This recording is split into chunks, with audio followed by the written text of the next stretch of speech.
Hello everyone, Wafel here, with probably the most generic intro possible. Today I'll be giving my thoughts on the new level by Wulzy, High Spirits. You've probably seen it by now, there was this whole building series on Wulzy's channel on it, which I highly recommend watching by the way, but just in case I'll show a video of the full level right now. Skip to here if you don't want to see it for some reason.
Now that you've seen the whole thing, let's start with the review and go through the level part by part. First section starts with the level fading in from white and instantly setting a wintry, icy, GD atmosphere with the colors, designs, well, everything to be honest. Gameplay starts off simple and straightforward with some standard cube and ball gameplay spiced up with some slopes and timings. On the topic of which, I think I broke something here, I guess. There isn't much more to say about how the level plays here. Deco though is something I have a lot to say about. First off, the level feels a bit empty here, which as far as I know was intentional. It's not necessarily a bad thing if utilized well, which this level does to some extent, but not as well as something like for example passed by neigefeu. I think it's pronounced neigefeu. I don't know, correct me in the comments if that's wrong. Anyway, partially I think this emptiness doesn't work because of the very standard structures in the level. I would like to see some souls as well, or just something else to add variety to it. Over the blocks there are those white double spike squarey floaty thingies, which in addition to the effect on the blocks make up the block decor. It's certainly a unique idea and it works. The glow pillars to give them an icy look, but I think there could be more of those white objects as often you have tall structures with nothing going on lower down. Ball part, however, does that a lot better than the cube part. Now the background, which is my main problem with this part, is well, not very fitting. It's just columns of pulsing triangles, which would be fine for a more dense level, but not here where the background stands out so much since the level is so open. It works against the rest of the decor rather than with it in my opinion. And honestly, I think it would be better if the triangles weren't pulsing. The level could do with some gameplay indicators here as well, not for the sake of making it easier to read as it is easy enough already, but making the level look more complete and varied. I like the transition out of the part a lot though, which is a common theme in this level. This ship is my second least favorite part of the level, both in gameplay and the deco. It's a pretty big difficulty spike and feels a bit awkward to play at first, with 27% being the worst offender. It never felt right to go through. There are also occasional slope bugs in this part, where you hit the hitbox of the slope with the ship before you hit the spikes, which threw me off and killed me a few times. Overall, this part was annoying for me. Moving on, deco is something I have very mixed feelings on. On one hand, the pulses are amazing, I love the glow on the screen borders, the way it's structured is also pretty nice, but on the other hand, the part feels very static and almost unfinished. There's no background at all, the glow balls showing you where to go clash with their very saturated color against everything else which is almost colorless. The blocks have no design, which is the main factor contributing to the unfinished feel of the part. The transition out of it is once again fantastic, and now we go into my favorite part of the level, except being right at the start, which took me way too long to figure out how to do consistently. Some marker showing you where to jump would be nice and would save me an embarrassing number of attempts. Anyway, gameplay flows very well here. It's fun, it's easy to understand, it's just overall great, except that pink orb.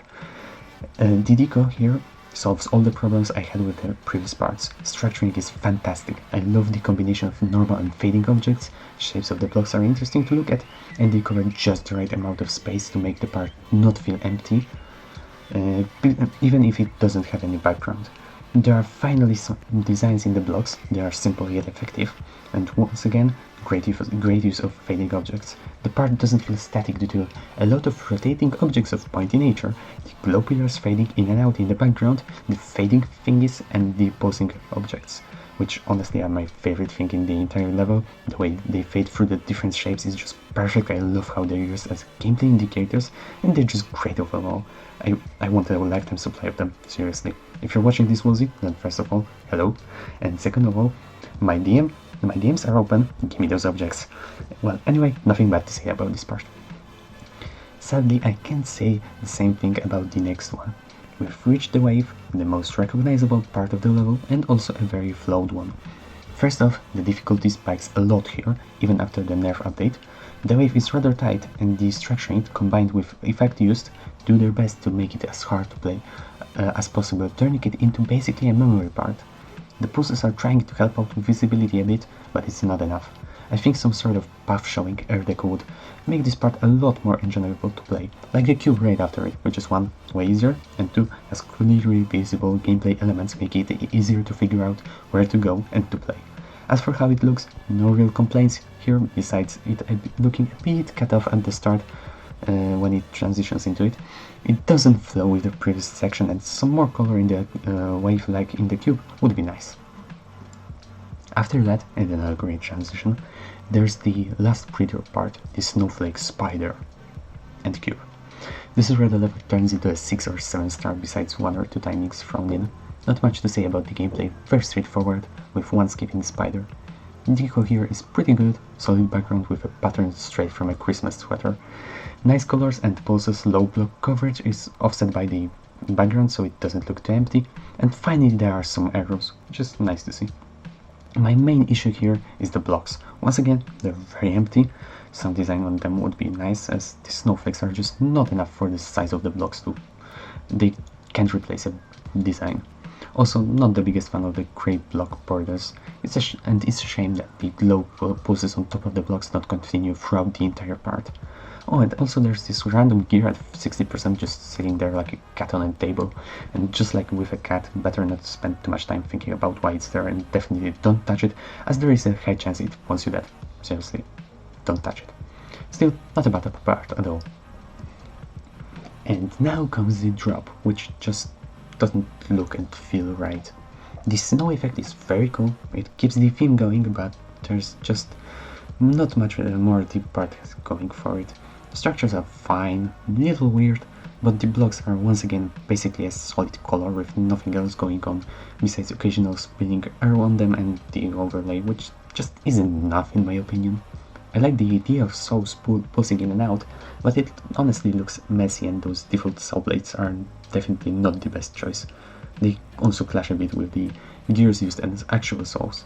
It reminds me of those very old levels with soul spam parts, you know what I'm talking about, like 1.0 to 1.56, I guess.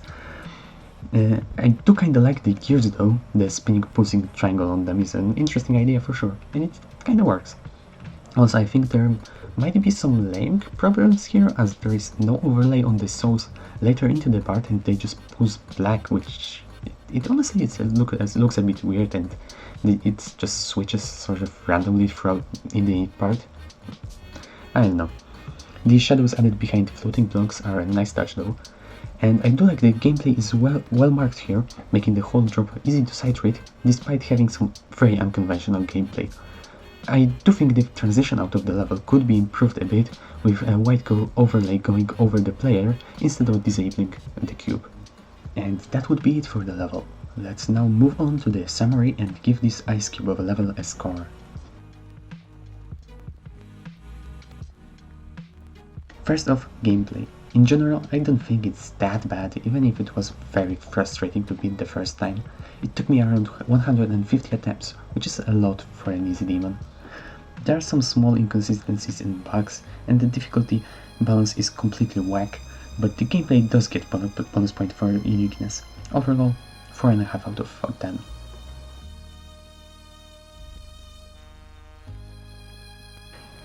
The decoration is very inconsistent, with some amazing parts and some not so much. The quality varies and the whole level feels rushed and unfinished in some parts. 5 out of 10, with a bonus point for originality, as there is nothing else like it on the servers, which brings the score to 6 out of 10.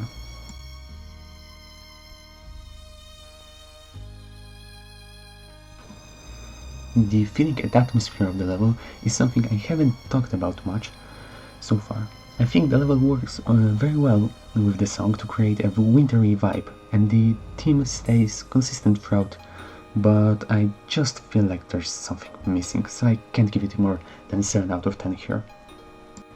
That brings the total average score to 5.8 out of 10, so just above average, which is a bit misleading and I feel a little bad giving it that score. I think High Spirits is overall a 7 or 8 out of 10 level that's let down by its inconsistency and not the greatest gameplay. I personally expected more after Trippy and feel a little disappointed. Definitely can't agree with people saying this is Wulzy's best level so far, but I do understand why some people like it. And that would be about it for the video. This is my first time doing a voiceover and overall video like this, so please leave some feedback in the comments. And just overall leave a comment, I really like reading those, and maybe we can have a nice discussion in the comments section, which honestly is a lot to expect from YouTube's comments, but I guess I can dream. Anyway, thanks for watching, have a good 2021, Wafel out.